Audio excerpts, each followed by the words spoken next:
Hello and welcome to The Circle. I'm Linda Kaiser and I'm joined tonight by Morgan Rhodes, my co-host, and Mary Beth Lord, who is a regular member of The Circle. Tonight, our guests are Leilani Darling and Rich Linfield. Leilani is a very fascinating woman who is both a minister and an attorney, and she's married to an equally fascinating professor of philosophy.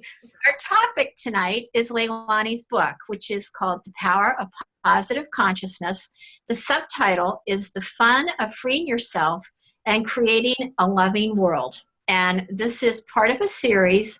This is volume 1, and the series is called God is Love.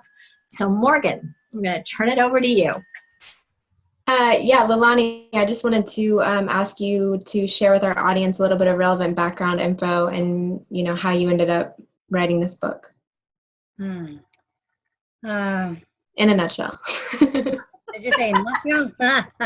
Well, it actually started when I was a child. I've always wanted to develop a personal relationship with the divine energy, with God, I was raised Catholic, so with Jesus, and that, for me, that's the way it was going to go. And so at 12 years old, I wanted to go into high school where they trained you to be a nun, and then on to college there where they trained you to be a nun. And so I went over there and I asked, if I could do that. And after several interviews with me, they said, well, you've got the grades, that's really good, but what? But you're too much of a free thinker. Therefore, you'll never make it as a nun. This was you were 12 years old. That was my 12 years old, right? That was my, that started well. That started me on a different path. All of a sudden, and here it is. I've just been in Catholic school for all these, 7 years or whatever it was. And I've been around all the nuns and all the priests, etc. And whatever it was that was in my heart, it was very individual for me, obviously, because they said I'd never even fit in. And that got me to really opening up. And then many things happened in my life to keep me more open and more open. One of the ones was I was getting ready to move to Charlottesville, Virginia to start law school. And the last 2 months before the move was going to be made, I didn't run into them. I met some psychics who said, hey, we have to talk to you before you go away because we're being told that you have to know about what it means to have these other realities and what it's all about. And so for the next 2 months, they basically deluged me with all kinds of things from the metaphysical and the spiritual and all. And that got me going. Here I am in law school with this information. It's not exactly what you usually learn in law school. That got me moving along. And then I just really felt the desire to keep on developing a personal relationship with the inner divine energy and its guidance. And I learned how to be guided by it. And I just got a lot of guidance from that level. How did that happen, Leilani? What was your path? I didn't go on a particular path. I didn't have any trainers. I didn't study with anybody. I was part of the Casey Institute, but they didn't have people in those days for sure that trained you or anything like that. It was very independent. With Edgar Casey and did you work for the Edgar Casey Foundation? Yeah, I did. I didn't work for the foundation per se. I worked for their department that was starting Atlantic University. Oh, okay. I helped the starting of Atlantic University. That's awesome. Then they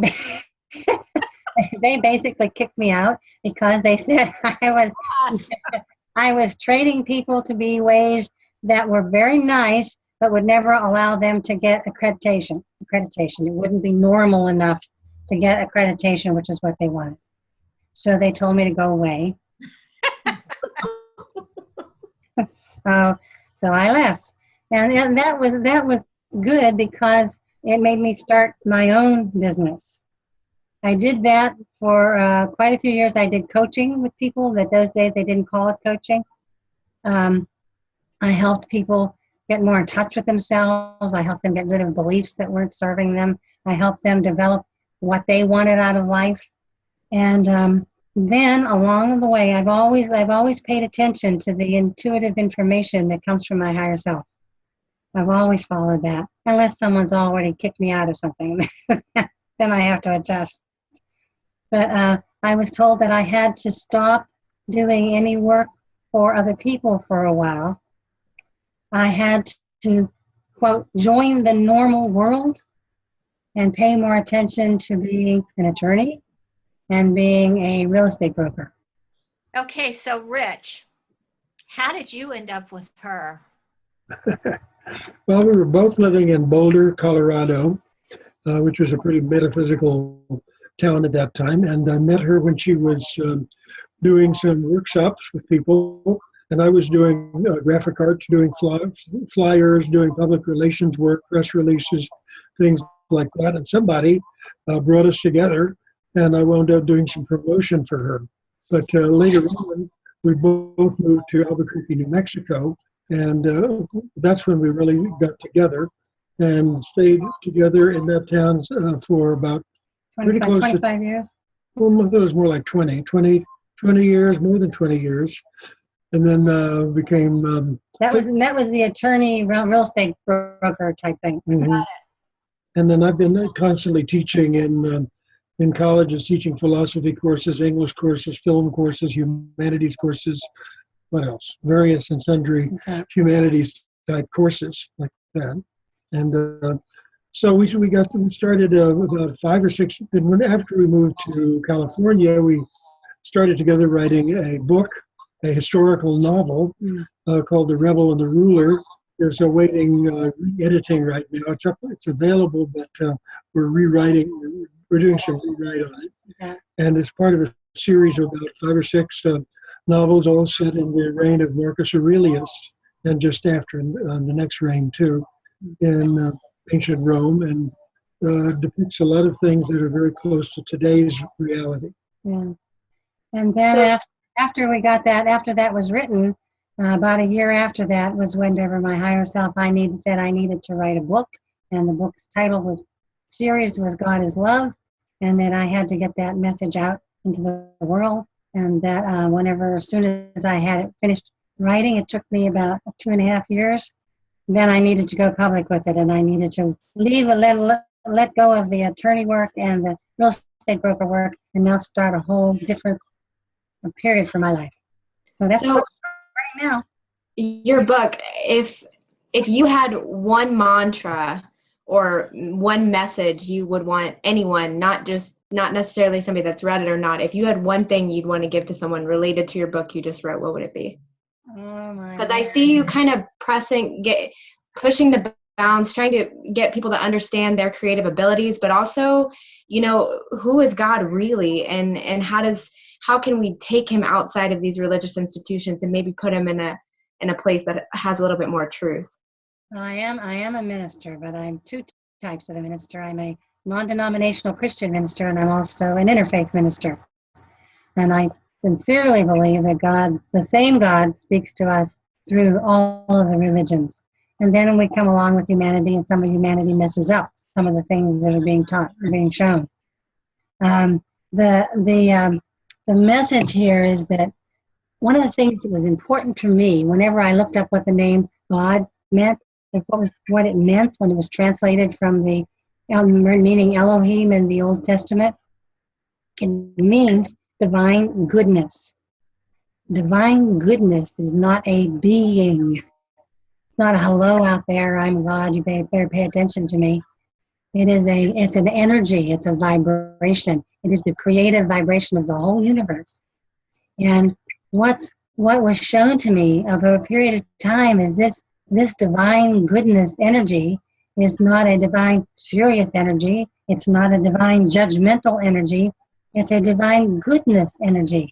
And that energy really, really is the energy of love. It's the energy of having a good time, playfulness, joyfulness, creativity, that's the divine nature of God that has been put into these other things that are not quite right. And interestingly enough, the original terms for it that came from the Anglo-Saxon were both male and female gender. And about 100 years later, they took the female gender out of it and made it only be a male gender for what it meant. And they took the word goodness out of it and just made it be God. And so it's been distorted along the way. And whenever we realize that the nature, what we're tuning into is love and kindness and generosity, that is God's nature. That is the nature. Do you see what I'm talking about there? It's a very different way that many parts of some religions have tended to say. And one of the things I mentioned in the book, I said, God never, ever, ever forgives us. You know why God doesn't forgive us? He never blamed us in the first place. How can he forgive us if he never blamed us? Humans have learned how to do a lot of things and having to forgive. But God it's not in that pattern. It's not the way it is. It's a very different reality. And I call it humanized spirituality. Oh, God. You call it numanized? Humanized. Humanized spirituality. That I love that, Leilani. Yeah. It's for humans. It doesn't make any difference what religion you're in. It's human. Term. Oh, that. Well, I'm glad you like it. That was most of my information that's in that book. Unless I'm saying research also says whatever, has been told to me by my higher self. I would sit down in the morning and a lot of information would be given to me and I'd go type it up. And so that what you'll read about in that book has a lot of stuff that comes in from another level. And it's not another level. I don't go out and interact with other beings. It's my higher self. It's and one of the reasons I think that's very important is because we need to learn how to relate to our own higher self who created us. That's who created our individual self. God doesn't go around creating millions and millions and millions of higher selves. God creates higher selves who then create a very personalized spiritual self who pays attention to you all the time, is always there for you. In case you ever wondered how God can respond to 1 billion people at a time. It's because you have your own special piece of that divine goodness. It's a wonderful way to begin to understand the depths of life and love. And so Leilani, do you have any special tips or advice that you could give to people as to how to develop their connection with their higher self the way you have? Yeah, it really revolves around being positive. And so I want to sing that little verse. It comes from an old song back from, I guess, the 1930s, the rhythm of it. And it's about positivity. And it says, can we sing? Yes, I'm sure this will sound familiar to you guys. Let's see. You've got to negate the negative, promote the positive, celebrate the affirmative, and love the life you're living all day long. And love the life you're living all day long. And lean on your spirit all day long. Do that. I like the last line. That's great. Lean on your spirit all day long. Yeah. That spirit energy within you is so powerful, and it is the source of intuition. And one of the reasons why women have to step forward in this new era is they are more able to stay in touch with their intuition because they have the globes in their brain are connected between the intuitive and the mental more thoroughly than they are in male, which is very highly oriented toward the mental. So we have to step forward, and we have to do it in feminine ways, because I've been around different ladies who, so that they could be successful, they adapted the male ways. And we have to have both. We have to have the male ways and the feminine intuitive ways. It's so important for what we're developing now, because this is the era of love, happiness, joyfulness, And I know we're in the midst of a messy old world where love, happiness, and joyfulness is a little bit scarce a lot of the time.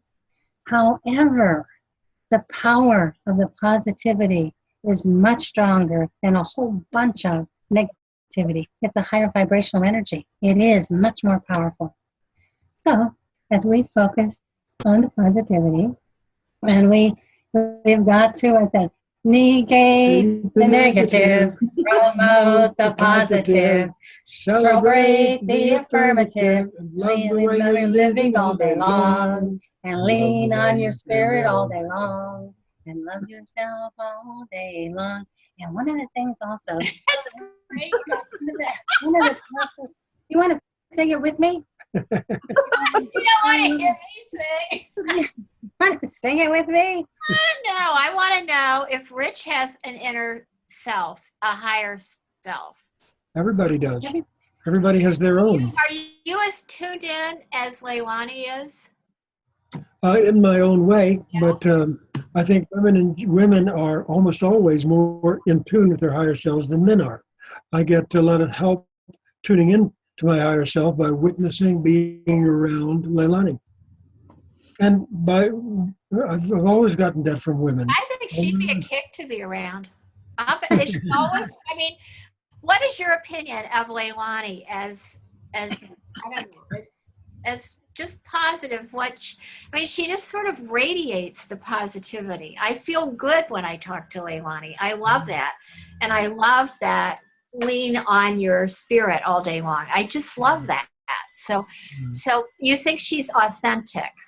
Oh, she's an example of authenticity, and she's a mentor like no other, and she's an advisor and counselor like no other. I've seen her work with so many people and turn their lives around with just a few words from her. Like, she can do so much with her words. It's amazing. That's very, very inspiring for me as a teacher. Oh, I can imagine it would be. Absolutely. Leilani, I like the part of your book where you were describing the difference between the male energy and the female energy, and why there was a period of time where the male energy was so needed, and now we're going into the female energy. Do you want to explain that a little bit? Well, there's an overall plan that the divine energy has for humanity, and it had to be the development of self-awareness and mentality, logic, reasoning. That had to be developed first.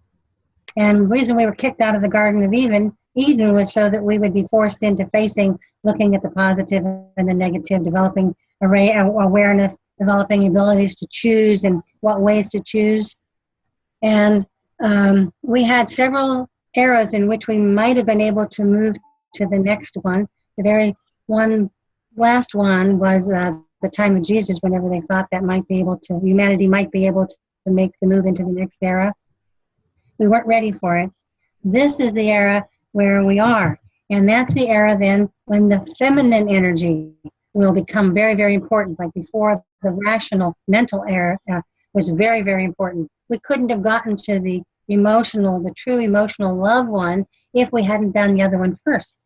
Now, the emotional energy of love, the energy that comes in from the divine is only positive, and we don't have a clear enough language to really get this across clearly. The things that have been called emotions or feelings in the past were positive and negative, either way. Those are developed by the mind. The emotional energy I'm talking about only comes in from the soul. It's a very different level of energy, and it's the energy we have more access to as we go up in vibration. Very different. As we have more and more of that, the ladies, the feminine energy has to take over more of that, so we can bring forward as much as that as we brought forward of the mentality, so that together we really make the world that the divine goodness has been part of our plan since we became a human race. It's a very, very special time, and we're just in the beginning. We have to step forward, and we can bring in more of that intuition. there are some men that are very intuitive, but it's easier, and there's more women that are intuitive. And so we have to step forward so we can help. So we can help go to this next step. So we can bring together the mental and the emotional, the divine emotional. So is that a little bit more clear, Mary Beth? That's beautiful. Yeah, thank you. Yeah. And there's other thing I just want to mention. I can't resist this. I have one of my chapters is about America. And obviously I'm an American. And well, I guess it's not obvious. But my tonality is kind of American. Anyhow, there's the Pledge Allegiance to the flag of the United States, one nation under God, with liberty and justice for all. That's very nice. I really like that. But I want to add something that will help that come into existence more clearly, because we've wandered away from it somewhat or been pushed away from it somewhat. And that is, if we put a hand on our heart, just like you do with the Pledge of Allegiance, and I pledge allegiance to positivity. I love that. Pledge allegiance to positivity and to sharing that positivity with all the people I interact with, and share it with myself by being more kind to myself. And so I want to encourage people, no matter what country they come from, to take a pledge of allegiance to positivity. That's why we're going to help create this world in a way that God has been wanting it to happen. We'll have all kinds of support from that divine energy because it's part of God's plan. I didn't think it up. And so that's what sometimes every preschooler. Yeah. Can we take that Pledge of Allegiance right now? Can I get y'all to do that? Absolutely. I pledge allegiance to positivity. I pledge allegiance to positivity. Positivity. And when you make that pledge and you seriously mean it, when you mean it, and then your intuition will start becoming stronger and stronger. Because when you pledge allegiance to that, you're really asking for God's help, the divine help, all the time. Because positivity is the love, the caring, the generosity, the compassion. That's it. That's it. Great. Yay. So look here, we have some pledgers here. Do you realize now that you are the very first people in the whole world who have pledged allegiance to positivity? And I'm glad I did.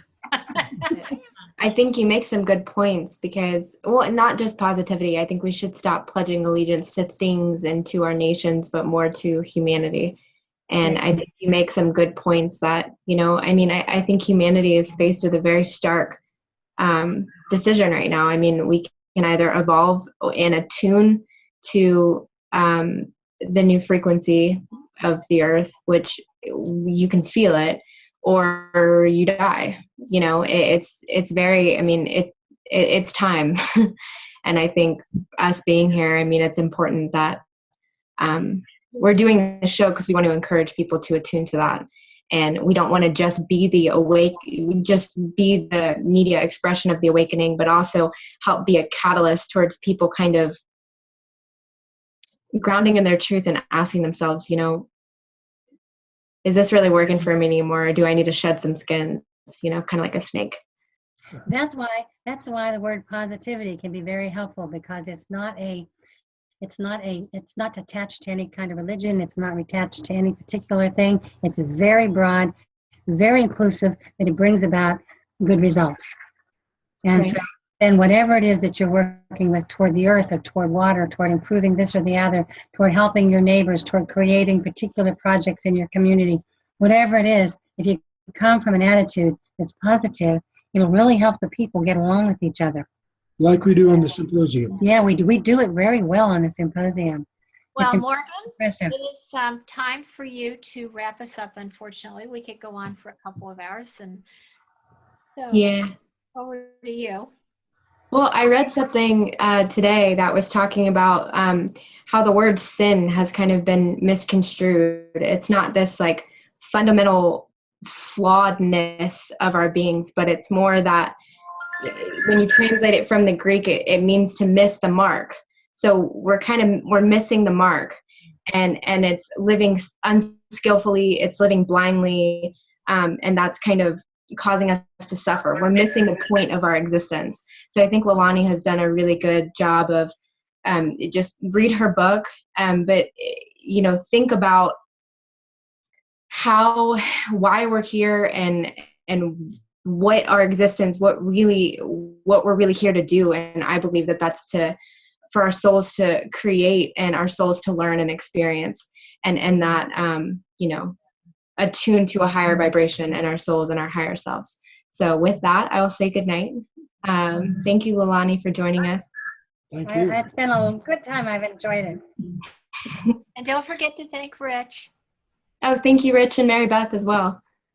You're welcome. Good night, everyone. Here. Good night.